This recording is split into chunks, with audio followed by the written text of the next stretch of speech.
There are people in this world who find no comfort in the knock at the door, no thrill in the sudden arrival of company, no warmth in small talk over tea that feels more like a performance than connection. And society will quickly label them cold, distant, maybe even strange. But let's look deeper. What if not wanting visitors isn't a flaw, but a clue, a revelation about the architecture of a soul that values depth over noise, peace over performance, and solitude over superficiality? You see, some people weren't built for the crowd. They were carved by silence, not applause. For them, the world outside is often too loud, too fast, too demanding. So they retreat, not to escape, but to return to themselves. When someone says, "I don't like having visitors," it may not mean they're broken. It might mean they've healed from a world that used to drain them, and now they protect the only temple left, their inner peace. What does that say about their soul? Everything. And most won't understand, but those who do, they don't knock, they wait for the door to be open. Silence is not loneliness, it's self-respect. Some people confuse silence with sadness, and solitude with suffering. But not all quiet souls are aching to be rescued. In fact, for many, the absence of visitors isn't a cry for help. It's a conscious choice, a deep form of self-respect. You see, there is something profoundly dignified about choosing silence over noise, space over interruption, stillness over shallow conversation. When someone says, "I don't like having visitors," they're not confessing loneliness. They're expressing a refined awareness of what their spirit needs. It's easy to misunderstand this. After all, we live in a world that glorifies constant connection, always, on socializing, and the illusion that the more people you have around you, the more fulfilled your life must be. But not everyone subscribes to that idea. There are individuals who have tasted the chaos of a crowded life and decided, quietly but powerfully, that they would rather protect their energy than spend it recklessly. There is a sacredness in solitude, a space where the soul begins to breathe again, where the mind finds clarity not through external validation, but through internal dialogue. People who don't like having visitors have often been through seasons where their peace was stolen, where the presence of others became exhausting instead of enriching. They've learned, sometimes painfully, that not every knock at the door brings light. And so they draw their lines, not out of bitterness, but out of deep respect for the fragile garden they've grown within themselves. It's not isolation, it's preservation. They understand that energy is not infinite, and time is not refundable. To give both away freely is not generosity, it's self-neglect. So they stop, they retreat, they sit in rooms filled with books, with music, with the quiet hum of their own thoughts, and they flourish there. And no, this doesn't mean they've stopped loving people. It means they've started loving themselves enough to choose wisely. Silence becomes their filter. It keeps the noise out and lets the truth in. They begin to realize that not everyone who enters their space deserves to. Some come with kindness, others come with chaos. Some visit with presence, others bring only performance. And when you've grown tired of masking your soul just to make others comfortable, you begin to crave spaces where you don't have to explain your silence, apologize for your stillness, or defend your peace. That space, for many, is found in the sanctuary of solitude, behind closed doors, away from the world's demands. Home becomes more than a building. It becomes a boundary. In that stillness, they discover a different kind of strength. A quiet kind, not loud or boastful, not the kind that needs to prove anything, but the kind that watches, listens, feels, and knows. And from this space they rise, not with noise, but with depth. People may call them aloof. They may say, "You've changed," or "Why don't you let people in?" But they won't understand that letting fewer people in doesn't mean your heart is smaller. It means your awareness is sharper. And when you see life with open eyes and a healed spirit, you stop inviting chaos into places you've worked so hard to make calm. You stop answering doors that once led to pain, and you start hearing the most honest voice of all, the one inside you whispering this silence. This stillness is your home now.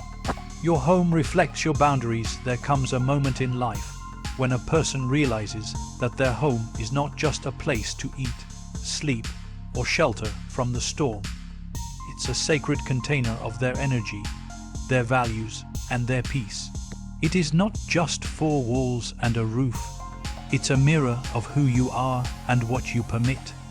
So when someone says, "I don't like having visitors," it often reveals something far deeper than a social preference.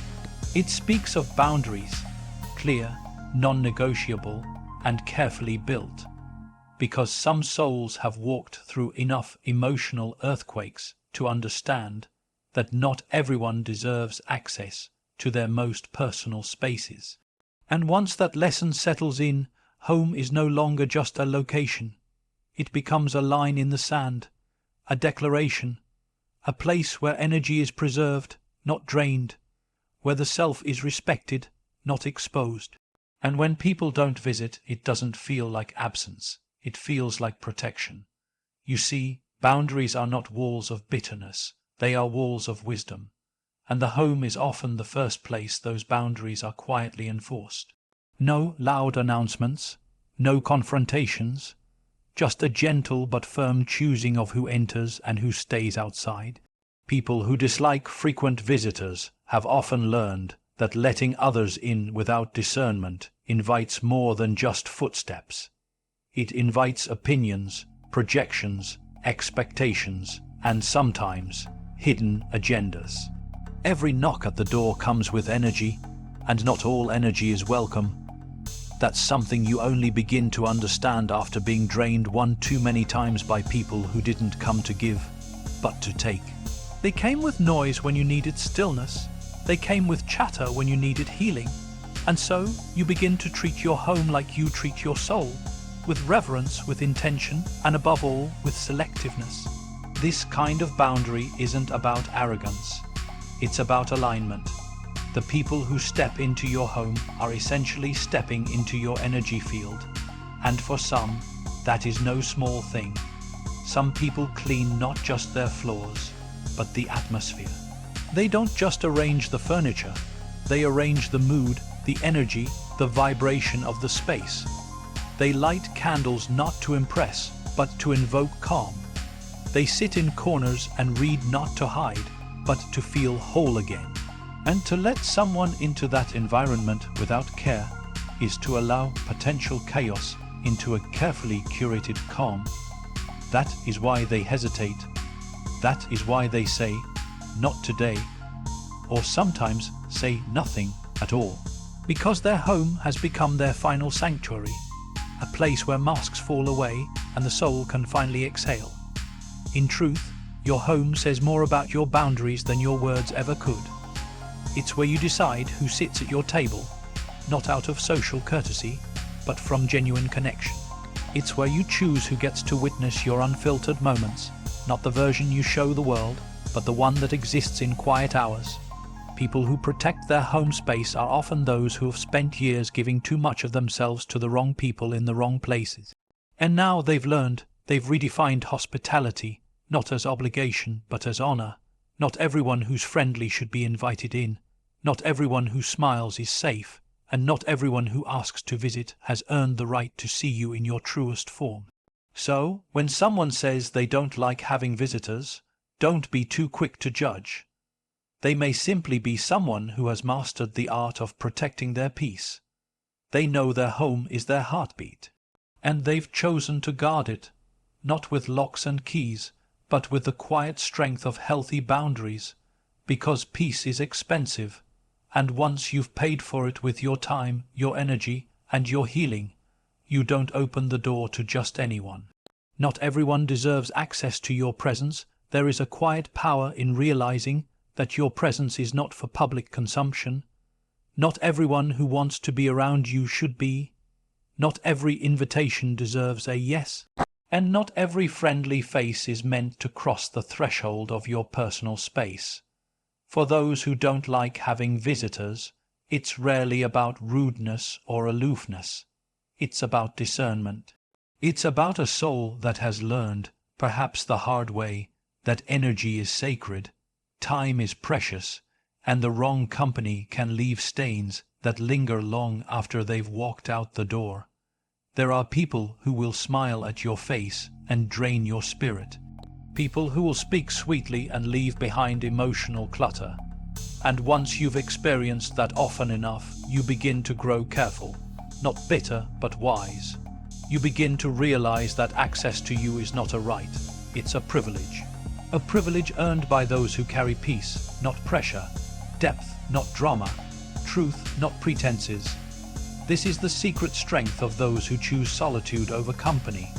They are not cold, they are clean, cleansed from the emotional noise of shallow interactions. They've made a quiet vow to protect their energy like they once protected relationships that nearly destroyed them. And so, the home becomes more than just a physical refuge. It becomes a filter, a test, a silent question. Do you come with peace, or do you come with performance? Because if it's the latter, the door will remain closed, not out of cruelty, but out of clarity. These souls have hosted enough empty conversations to know the weight of meaningless words. They've entertained enough visitors who only showed up when they needed something, never when they had something to give. And with time, they've stopped opening the door for every knock. Because the cost of letting the wrong energy in is too high. People who prefer their own company aren't rejecting others. They're choosing alignment. Their presence is a sanctuary, not a showroom.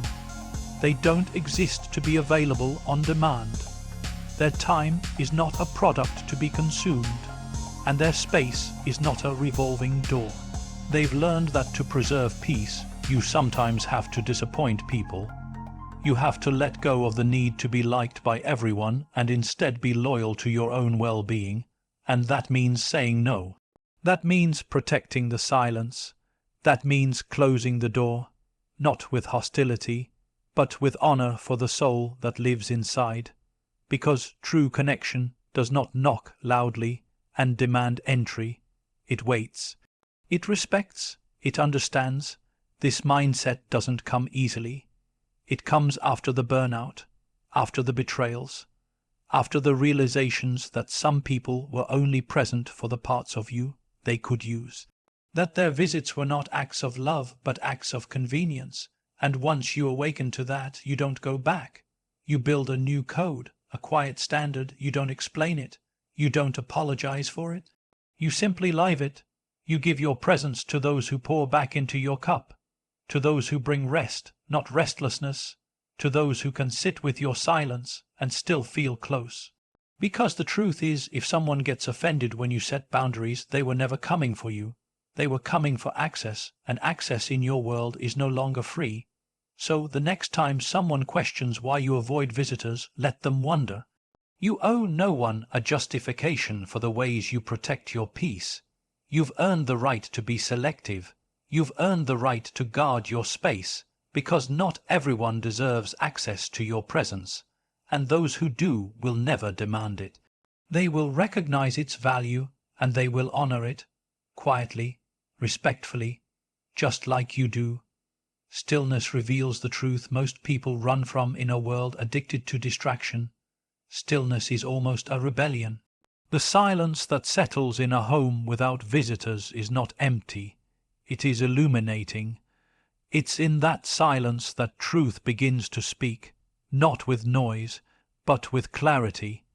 And this is why many people fear being alone, because in the absence of distraction, the masks fall off, the noise quiets, and the soul, long buried beneath obligations, expectations, and performances, begins to surface. Those who don't like having visitors are often those who have learned to sit with themselves completely, fully, honestly. They are not escaping the world. They are confronting themselves. And that's something most people aren't ready for. It's easier to keep the house full, the calendar packed, the door revolving, because as long as someone's visiting, you don't have to face the questions echoing in the quiet. Who am I without them? What am I pretending not to feel? What truth have I buried under constant company? Stillness is not a void. It is a mirror, and the people who cherish it have walked through their own fire. They've sat in rooms with no sound and found peace where others would find panic. They've faced the ghosts of their past without needing noise to distract or people to validate. They've listened to the still, small voice within and allowed it to speak, even when it told them things they didn't want to hear. That kind of strength doesn't come from society. It doesn't come from socializing. It comes from solitude, from the decision to no longer run from what's uncomfortable, but to sit with it until it no longer controls you. People who avoid visitors have often been through the storm and now guard the stillness they fought so hard to find. You see, stillness exposes everything. It exposes the fakeness in relationships that once felt safe. It reveals how much of your life was lived to please others. It uncovers emotions that were ignored for the sake of harmony. And once that curtain is pulled back, you cannot unsee what you've seen. The silence becomes sacred. You don't crave the company of people who haven't done that kind of inner work, because their noise feels foreign now. Their chatter doesn't align with your clarity. Their need for constant validation only reminds you of the peace you've found in not needing any. So you keep your space sacred. You don't let just anyone in, because the truth is, stillness has become your teacher, and you're still learning. Most people won't understand. They'll see your absence from gatherings as arrogance, your closed doors as coldness, your quiet life as loneliness. But you've tasted the chaos of being surrounded by many and still feeling unseen. And now you choose depth.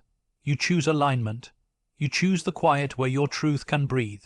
And when you find that space, when you finally settle into the version of yourself that doesn't need to perform, you don't want to go back. You don't want the noise, the facades, the emotional demands of people who only visit when it serves them. You want the real, the raw, the resonant, and often that means being alone.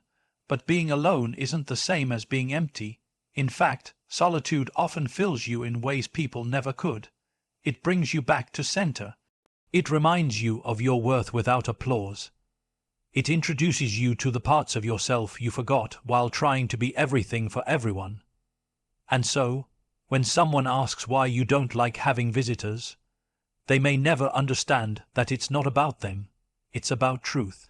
The kind of truth that only silence can reveal. The kind that shakes you awake.